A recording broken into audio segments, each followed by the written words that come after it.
दुई दिन राज्य में वर्षा संभावना सतर्क रहिबाकू कहिछि आंचलिक पाणीपाग केन्द्र दक्षिण पश्चिम बंगोपसागर सृष्टि होइतिबा लघुचाप एवं स्पष्ट चिन्हित होइछि। यह पश्चिम उत्तर पश्चिम दिगरे गति करिपारे 15 जिल्ला रे घड़घड़ी सहित वर्षा होइपारे।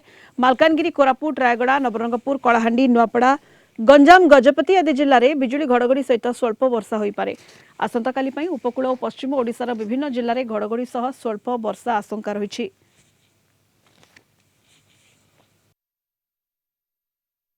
गांगेय पश्चिम बंगरू उत्तर उपकूल आंध्र प्रदेश पर्यंत गोटे ट्रफ समुद्र पतन ठारू 0.9 किलोमीटर उच्चतार ओडिशा दे गति करुछि, जहाँफल कि आगामी 2 दिन पर्यंत राज्य में कामा स्थान में हल्का मध्यम वर्षा हो पारे। ता सहित बिजुली घड़घड़ी होबार संभावना रही। बिजुली घड़घड़ी वार्निंग जारी करा जायछि, येलो वार्निंग जारी करा जायछि। बिजुली घड़घड़ी समय हुए तो किसी समय पवन गति 30 ରୁ 40 किलोमीटर पर आवर रही संभावना रही। से लोक मान सतर्क रही पड़ो आमर बिजुली घड़घड़ी आग को ना आज और काली 2 दिन तापमात्रा आमर सबुठ हाईएस्ट रिकॉर्ड करा झारसुगुड़ा 36.6 डिग्री सेल्सियस।